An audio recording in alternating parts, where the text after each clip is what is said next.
Welcome to Angelfields Sanctuary!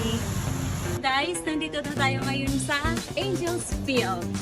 So, ang ganda dito. Makikita mo yung entrance. It's very nice. Very refreshing.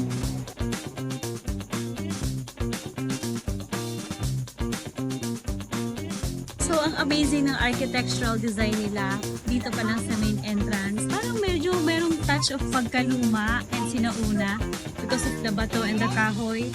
And it's very refreshing and cozy ambiance. Excited ng kids for today's video. Pero bago ang lahat, kakain muna tayo since nagutom ang lahat sa biyahe. Ang menu nila is nag-range from 780 to 850 which is good for sharing naman, so sulit na.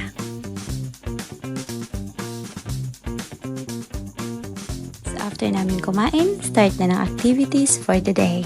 So ito yung pinaka-paboritong puntahan ng mga anak namin every Sunday kasi dito nakipaghabulan sila sa mga ducks, they got to feed the ducks, and also they can go fishing. Hi turtles!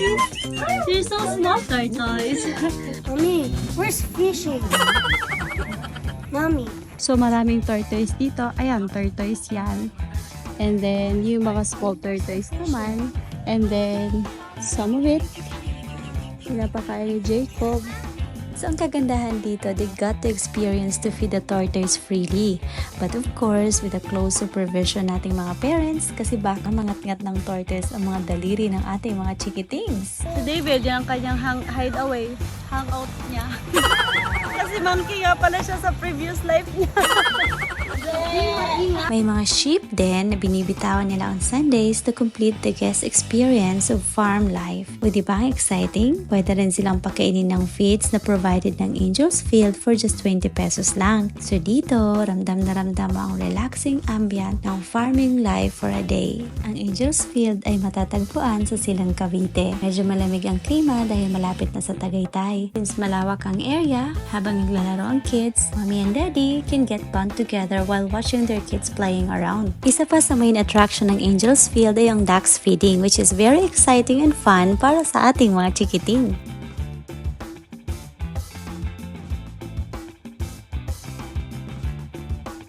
So nag-fishing na sila. Tignan natin kung pwede tayong ulam mamaya. Ang daming isda! Oh, kitang-kita na sila. Oh. Tilapia to. Oh, ang dami. So ano kuya, may maiuulam ba tayo niyan mamaya?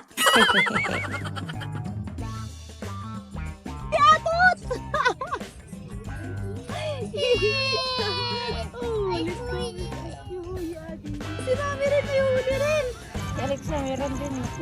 Saan? Oh, malaki ah. Jacob, you have no ahuli, Jacob. Huh? You have no ahuli. When dining in naman, you get to choose kung alfresco or dining in sa loob ng restaurant. Ang kagandahan dito, kahit Sundays, hindi masyadong crowded kasi sadyain ang lugar. So ngayon pala, may dog show rin kaya we were able to enjoy the different abilities and unique skills ng mga German Shepherd dogs sa alfresco area. So, uwi na kami guys. Tapos na kami kumain ng dinner. And we are going home refreshed. Thanks be to God. So, that's it guys. Refreshed naman tayo for the whole week. We were able to detoxify. So, let's work hard again for the entire week. And again, let's detoxify every weekend. Bye!